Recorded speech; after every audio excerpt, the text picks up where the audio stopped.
If it comes to a friend situation, you've got the agreeable and you've got disagreeable, essentially. Those two.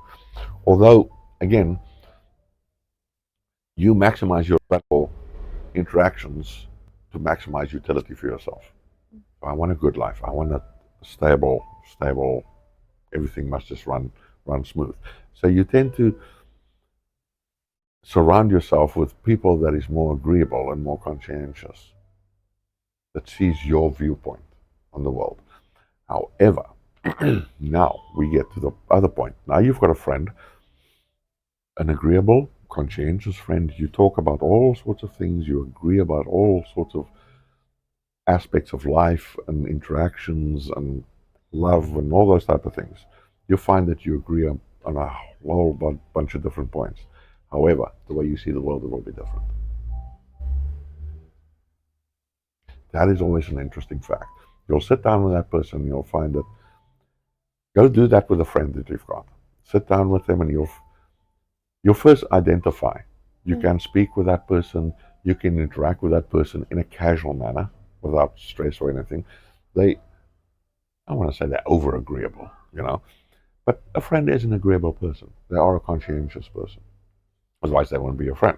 You know? The thing is how you are pushing that interaction and what you are getting out of it is stable in your relationship. But we as human beings need chaos. We need conflict. It's the yin yang principle. It's the light dark principle. It's the paradox principle. We need I don't want to use the word conflict, but we need something.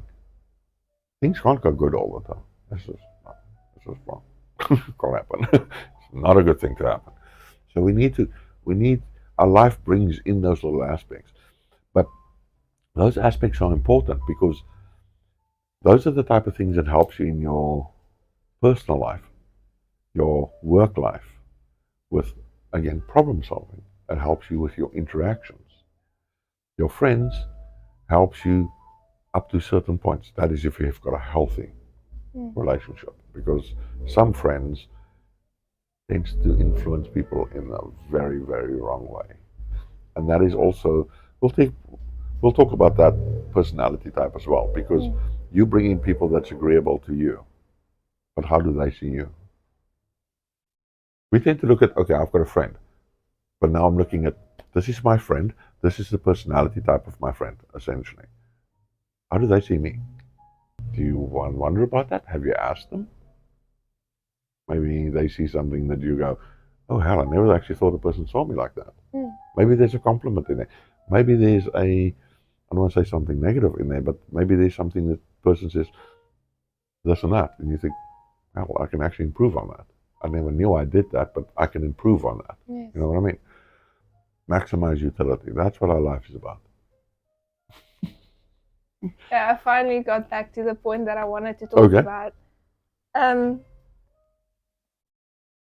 The principle of two children growing up in this exact same household. They have been treated exactly the same. They had the same upbringing, same values, but yet one grows up to be the prestigious golden child, and the other one just veers off to the wrong track. And how do you blame? What went wrong? Yes. That can go in a different way. First of all, you got to look at boy-girl scenario. Is it boys or is it girls?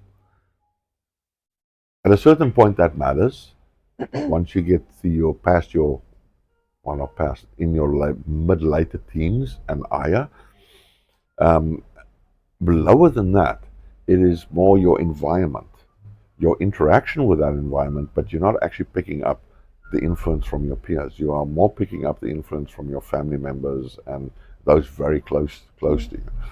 Now you find two children, like you say, same household. Let's make it two boys or two girls. Doesn't matter. Let's keep the sex the same. Yes. That makes it easier. Same household, same parents, nothing really fluctuates. Normal households, there's good times, there's bad times. One grows up to be a good boy, he achieves. The other guy is, kicks the dog and that type of thing. So what happens is you first got to look at it from a perspective is that influence from a peer perspective? I mean, the naughty child, if you want to call it the naughty child, that perspective. Is that an influence from peers? Is that an influence from frustration? You've got two children in the house. Is mommy and daddy maybe not giving more attention more to one child as opposed to the other? Unknowingly. Because children knows it. They recognize that. Like you say, unknowingly. We tend to do that, this one is a bit, I'm going to say more high maintenance, but it deserves a bit more of my attention. You don't speak that, but you think that, And the other child picks up on that. Now, they either build resentment through that, or they just withdraw from that. When they build resentment, they get either angry or violent with that, or they just, you know what, I want nothing to do with this also. When they withdraw, they look at it from the outside, which means they start creating a perception of, I don't want that. I never want to live like that. This is wrong. This is wrong. Your brain actually don't think like that when you're a child. You're still missing a prefrontal cortex. So the reasoning is a little bit of a problem. But you pick up on it. You pick up something is wrong here. I don't like this. I don't want to be here. That's why children run away and go hide and all that type of thing. And you think to yourself, but our life is normal. Our family life is stable. Why did the child run away? But you're looking only at your family life. What was the influence from his peers? There's so many things. I mean, I follow a lot of the sort of true crime aspects of things, and you find a lot that type of element happens.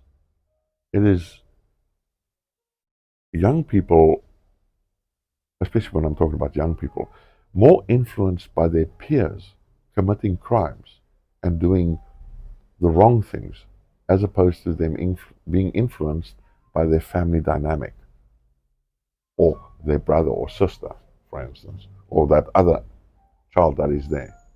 I'm not going to I'm not going to overreact, and I'm not going to go over violently because my brother is getting more attention.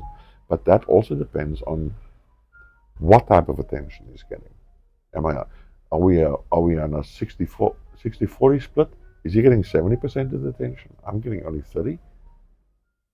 You start feeling what's wrong with me? What did I do wrong? Why am I being left behind? And you start kicking the curb and trying to figure out what the hell is going on here.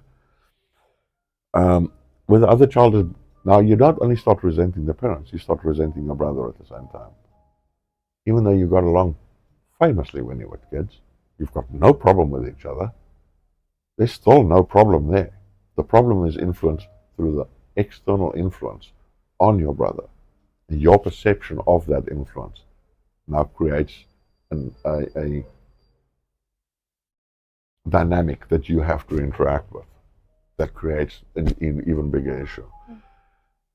You can bring up the nature-nurture issue, but the nature-nurture issue goes back again to same household, same amount of attention given. Again, same amount of attention given. Perceived same amount of attention given. Because what we say, I'm giving equal attention to both. Are you really? That's your perception. And your perception is something that we also quietly do in the back of our head. Yeah, I'm doing that. That's right. I'm on the right track. Even though I missed a half hour, I'm still doing it. I'm still on the right track. I'm still following that line. So the self-justification within ourselves tells us to follow that line. Am I answering it? No.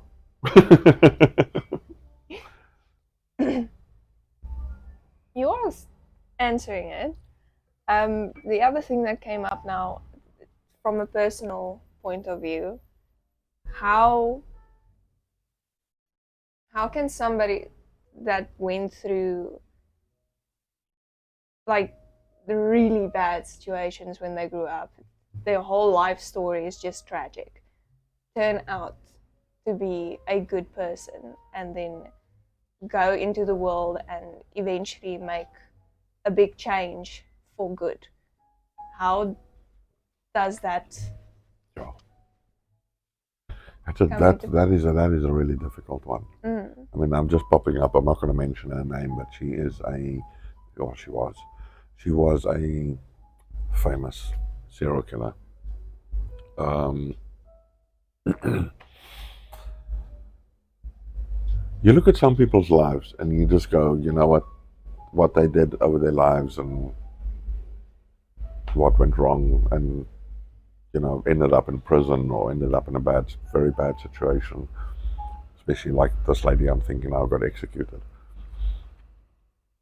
It's You want to say to yourself, because when you're being very honest and you look at her life, you go, she never stood a chance. There was nobody that gave her a break. There's nobody that actually stood by her and made her feel safe. I think that is part of a big issue. Remember, when you're a child, you're looking for safety and security. When you don't have that safety and security, that is part of that really really big thing, because we tend to raise the child,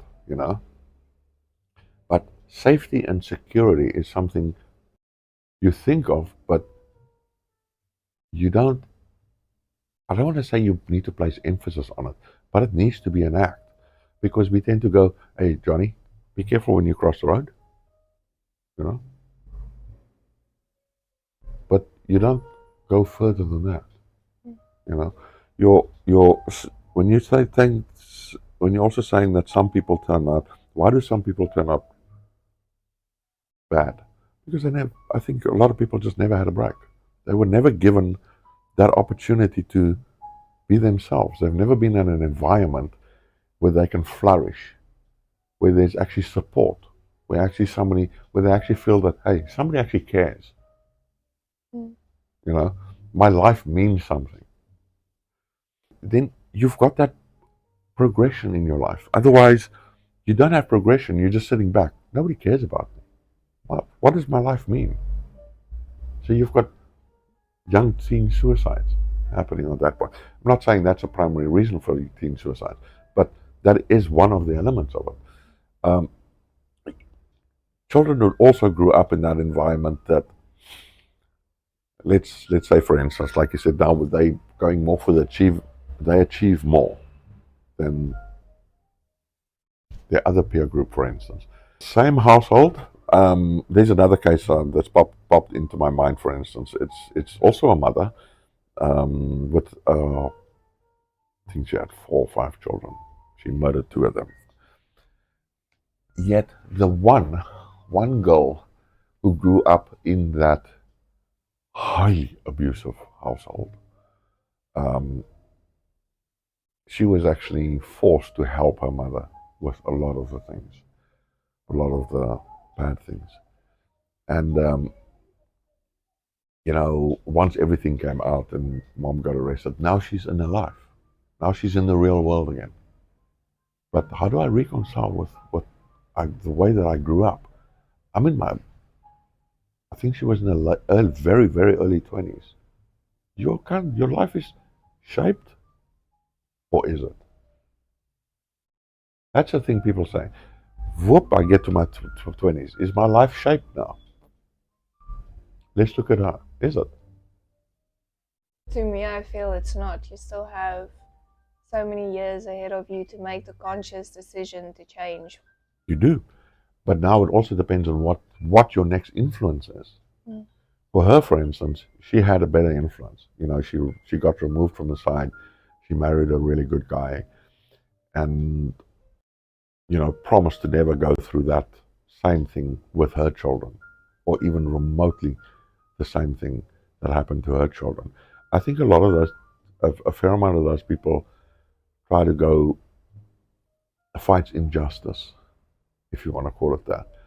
You'll see that they become their work route, if you want to call it that, fall more into this in service of others. So I help people. I'm a psychologist. I'm a psychiatrist. I'm a counselor, for instance, medical. Something where you help people, because a lot of those people tend to feel that they've never had help in their lives, and they realize through their own eyes how what went wrong and how things could have been better, and that vows them to not do that, to change that, and to make their lives and their children's lives, or their interactions with not only even their children, with everybody else that they interact there afterwards, is to make that better and not be there.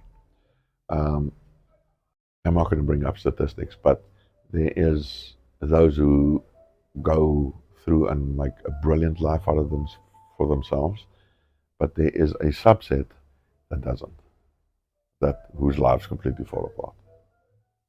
You've also got to look at abuse, if you want to use that word, the levels thereof. What does it entail? Because we tend to think to ourselves, you know what? I'm going to beat up on this kid the whole time. So you get beaten up on the whole time. You know, you get pushed around, shoved around, you get hidings. You know, I'm not saying it's you living a life of brutal, getting knocked around all the time, but parents got no problem with when you do something wrong to go at you or to give you hiding. Is that the way that you want to go forward with your own interactions? We tend to, you know, you look at something, the child did something wrong, and we immediately react. It's wrong. You're not supposed to do that. But isn't there a better way to approach that? You know, a safer way? Because the thing is, when I tell you at a later age, you screwed up, you shouldn't do that again. Don't do that again. Okay? You go, okay, fair enough. Bloody hell, I really screwed up there. You feel bad for a little while, maybe you cry a little bit, and you get over it, and it's done, you know? Um, Now we get back to the reasoning, but a young child will either burst out in tears because they've got no next step. Yeah. It's just there the emotions go. I either burst out in tears, or I withdraw myself, or again I get violent. Those are my three options. Now, those are the three options from the child. Why did you give them another one? You see, that's the thing. You scold your child, you go off with the child, fix it, and you walk away. Now that child is sitting there. Okay, I screwed up. I did something wrong. I got scolded. I shouldn't do that again. But how do I go forth from here? Yeah, I'm wrong. I'm this, and now they just leave me. They just leave me alone. What now? What do I? How do I have to fix? I'm by myself now again. You know, as opposed to rather not, as opposed to not leaving the child, but rather this is what went wrong in a passive manner, because you're also thinking when we are adults, we tend to forget what we did. We were like as children. We completely forget what we were as children. We tend to forget that small little things that other people said really made an impact, made a huge impact. But because you're a parent, you're now going to the principle of, I have to rear this child. Therefore, I need to bring manners into this child. I need to bring all these elements to make this child grow up better. So you're looking a touch on the emotional side, but you're more looking at what should I do? These are the steps to follow, because there's a hell of a lot of books out there that tells you these are the steps you need to follow. Other parents tell you these are the steps you need to follow. But they Really, is it really those steps you should follow? They miss the fact that it's each again somebody child else is different. Yeah, it's again somebody else's perception. You know, it's my mom told me once. I sat and I read I read I got a fascination with academic books. I read academic books, and I asked my mom about a certain element, a certain principle that we discussed, and the subject matter sort of floated through the whole book, and I was a youngster still, and I was going, but this must be truth then. She goes, no, it's not truth. It's somebody's perception. They wrote that book because it's their perception of that element. It's not truth. You must make that distinction. Because you read one book and you get one thing from it. You read another book and you go, okay, but this now contradicts this. Now I've got a problem here. Now I've got a huge problem because I'm reading this book told me this book tells me similar thing, but there's huge differences between the two. I'm going, okay, now okay, whoa, hang on, what the hell is going on here? What is right and what is wrong here now? Now you've got to get problem solving and how you perceive. Because you're only looking at two elements. You're not looking at how your perception is going to interact with those elements. We take shortcuts with everything we do. Yeah. We live in the McDonald's world. Everything is shortcuts. We do not want to think about things of how we can go deeper into things. And I mean, there was a gentleman that said, I can't remember his name and I can't remember exactly what, but it was a couple of years after 9/11, and they were doing these talks about, speaking the truth and speaking what is on your mind. And his statement was that we will rather take another 10 9/11s before we do a second of self-introspection. Well, that's a statement. That's a hell of a statement. When I heard it first, I went, bloody hell, okay, that's a bit hectic, a bit harsh. Then if you sit and think about it, you go, self-reflection? Tell a person to go do some self-reflection? It's a bit of a problem, man. How am I going to come out in the other end there? We don't want to self-reflect. We want other people to tell us we're great. That's all we want. We want other people to just walk around and say, you're just great. You're an awesome person. But some other time, that's going to stop. Now, if it stops or it diminishes, we're getting back to the same principle. Now you're needing that. You're needing that. You're needing that affirmation. But you haven't actually realized that it has diminished. So you're looking, something is wrong. Something is wrong here. I'm not feeling right. I'm not myself. I don't feel motivated. I don't feel strong enough. Yeah, because you don't have people around you doing self-affirmation, affirming how awesome you are the whole time. We need to do that for ourselves. We definitely need to do that for ourselves. There is certain exercises that we're going to come up with for self-reflection and those type of things that I think we can get a lot deeper into at a later stage as well. Up next on the CTLR podcast. Go back to like you've done. With a good friend with a child that I don't want to tell you.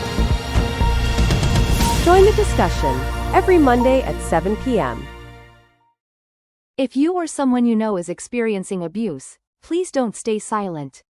You are not alone, and there is support available. Let's stand together, speak up, and look out for one another.